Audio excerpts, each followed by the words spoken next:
Welcome back to my YouTube channel. I hope कि आप सभी अच्छे होंगे, स्वस्थ होंगे और मस्त होंगे।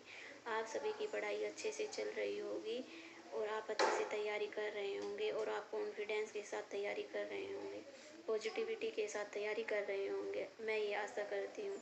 अगर किसी भी स्टूडेंट की अगर तैयारी अच्छे से नहीं चल रही होगी तो कोई बात नहीं, आप इस वीडियो को पूरा देखें और फिर आप कुछ पॉजिटिव महसूस करेंगे। तो आज का जो वीडियो है वो राजस्थान जीके से रिलेटेड वीडियो है कि जीके के लिए हम कौन सी बुक पढ़ें, क्योंकि हर एस्पिरेंट के मन में ये सवाल होता है कि हम ऐसी बुक पढ़ें जिससे सारे क्वेश्चन सोल्व हो जाएं। क्योंकि मार्केट के अंदर काफ़ी बुक आती हैं तो हमें ये असमंजस की स्थिति में रहते हैं कि हम कौन सी बुक पढ़ें, कौन सी बुक नहीं पढ़ें, कौन सी बुक बेस्ट है, किस बुक से सारे क्वेश्चन आते हैं, किस बुक में क्वेश्चन बनेंगे, किस बुक के अंदर क्वेश्चन नहीं बनेंगे। तो ये सभी के मन में असमंजस की स्थिति रहती है, क्योंकि जितनी भी बुक आती है वो सभी बुक बेस्ट हैं। किसी के अंदर एक लाइन ज़्यादा, किसी के अंदर एक लाइन कम होती है। वैसे क्वेश्चन अगर मिलते हैं तो सभी में एवरेज के अकॉर्डिंग मिल ही जाते हैं। तो बुक सभी बेस्ट हैं, पर हमें वो बुक पढ़नी है जो थोड़ी मैटर के अंदर क्वेश्चन हम ज़्यादा सोल्व करें। मतलब एक गाइड पढ़ने से अच्छा है या मोटी मोटी बुक पढ़ने से अच्छा है कि हम पतली बुक सिलेक्टेड मैटर पढ़ें और उससे भी क्वेश्चन हम इतने कर लें कि हमारा सिलेक्शन हो जाए। तो आज मैं आपको यही बताने वाली हूँ कि मैं राजस्थान जीके के लिए कौन सी बुक फॉलो कर रही हूँ।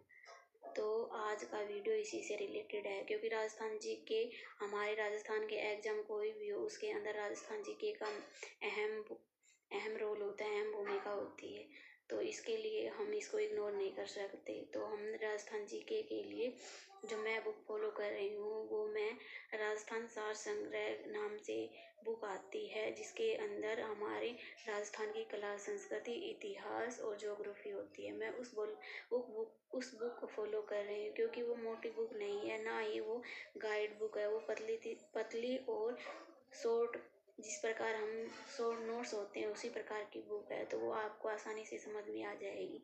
अगर आप राजस्थान जीके के लिए कुछ पढ़ना चाहते हो, शुरुआत से पढ़ना चाहते हो, या आप नया शुरू कर रहे हैं राजस्थान जीके, आप पहली बार पढ़ रहे हैं, तो वो बुक आपके लिए बेस्ट है। क्योंकि मैंने जब भी राजस्थान जीके प्रारंभ में पढ़ी थी तो मैंने सबसे पहले उसी बुक से शुरू किया था पढ़ना। वो मेरे को अच्छी लगती है तो मैं तो उसी बुक को पढ़ती हूँ। तो मैंने राजस्थान जीके के लिए राजस्थान सार संग्रह आपको बुक बताई है, मैं राजस्थान जीके उसी से पढ़ रही हूँ। इसके साथ साथ मैं राजस्थान जीके के लिए हमारी जो एनसीईआरटी की 10th क्लास की जो बुक आती है वो मेरे पास बुक है, राजस्थान इतिहास, और उसके अंदर कला संस्कृति दे रखी है। तो मैं राजस्थान इतिहास और कला संस्कृति हमारी जो एनसीईआरटी 10th की बुक है वो पढ़ रही हूँ। तो मैं इन दोनों बुकों को फॉलो कर रही हूँ, क्योंकि जो हम पढ़ रहे हैं उसी पर हमें विश्वास रखना है। जो आप पढ़ रहे हैं वो बेस्ट पढ़ रहे हैं, क्योंकि मार्केट के अंदर काफ़ी बुक आ रही है। कोई आपको किसी बुक के लिए सजेस्ट देगा, कोई आपको कोई अन्य बुक सजेस्ट करेगा। तो आप ये तो नहीं है कि आप सारी बुक पढ़ सकते हैं। जो आप पढ़ रहे हैं आप उसी पर विश्वास रखें और उसी को बेस्ट मानकर पढ़ाई करें। तो मैं आपको यही बता रही हूँ। जो राजस्थान सार संग्रह की जो मैं बुक फॉलो कर रही हूँ उसके अंदर शॉर्ट नोट्स के टाइप से वो बुक है। तो उसके अंदर ये भी दे रखा है कि कौन सा क्वेश्चन किस टाइम में आया हुआ है, किस एग्ज़ाम में आया हुआ है। तो उसके अंदर ये भी दे रखा है। तो हमें थोड़ा ये होता है कि हाँ, इस बुक के अंदर क्वेश्चन बनते हैं और इसके अंदर आते हैं तो ये बुक अच्छी है। तो वो भी पता चलता है कि हाँ, इसके अंदर ये क्वेश्चन आया हुआ है, इस एग्ज़ाम में ये आया हुआ है। तो उससे थोड़ा कॉन्फिडेंस आता है कि हाँ, अगर हम वैसे पढ़ते हैं तो हम जो अहम बात होती है तो उसको भी छोड़ देते हैं कि ये क्वेश्चन में आएगी या नहीं आएगी, हम नॉर्मल तरीके से पढ़ लेते हैं।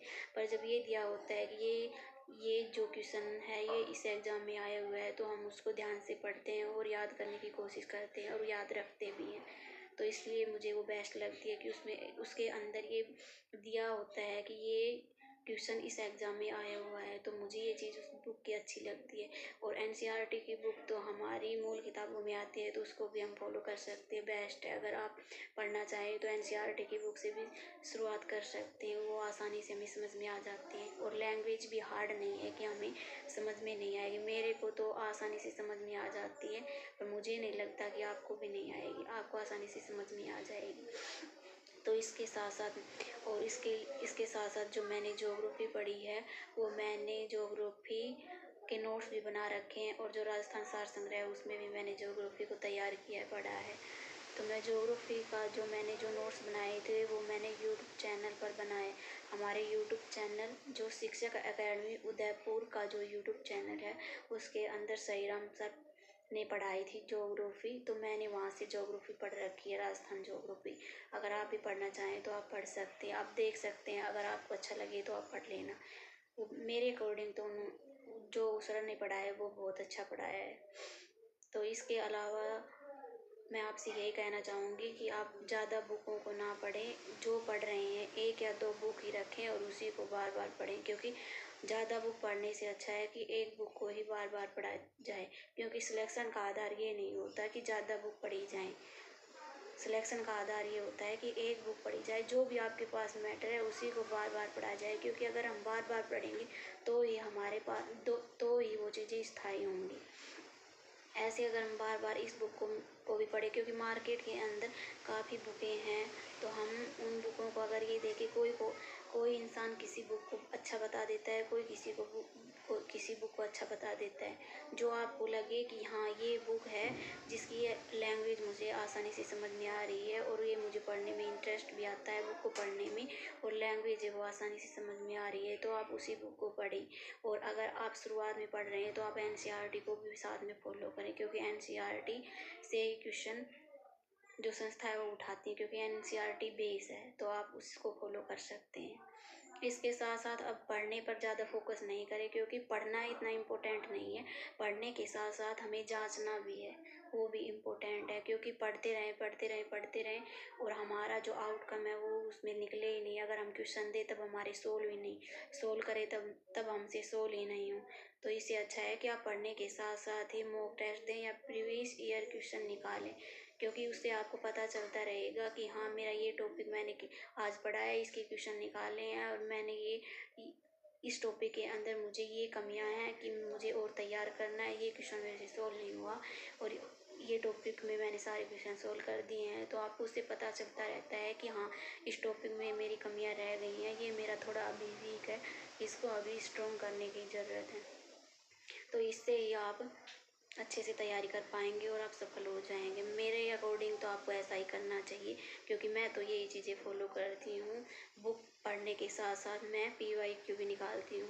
मैं PYQ के लिए दिशा पब्लिकेशन से जो 2020 के प्रीवियस ईयर ट्यूशन की जो बुक आती है उन्हीं को सोल्व कर रही हूँ, क्योंकि आप जो भी चैप्टर पढ़ रहे हैं उसके साथ साथ उसी चैप्टर को आप उस बुक के अंदर आप उसके क्वेश्चन निकालेंगे, क्योंकि वो एग्ज़ाम में आए हुए क्वेश्चन है, तो आपको पता चलता रहेगा कि हाँ ऐसे क्वेश्चन आते हैं और मैं इस टॉपिक के इतने क्वेश्चन मैंने सोल्व किए हैं, इस क्वेश्चन में मुझे ये डाउट हुआ है, तो उससे आपको पता चलता रहेगा कि हाँ ये चीज़ नहीं है।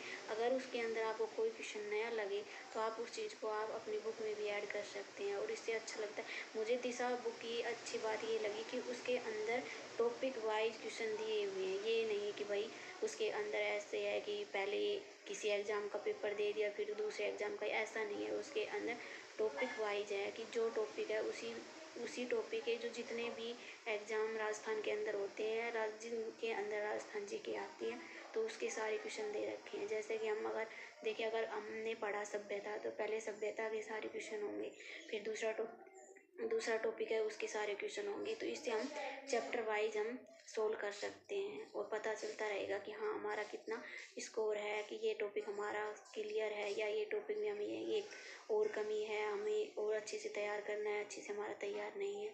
तो आप इस प्रकार अगर तैयारी करेंगे तो आप अच्छे से तैयारी कर सकते हैं। और अब अगर आपको कोई क्वेश्चन हो तो आप कमेंट बॉक्स में कर देना, और अगर कोई डाउट हो तो आप वो पूछ भी सकते हैं।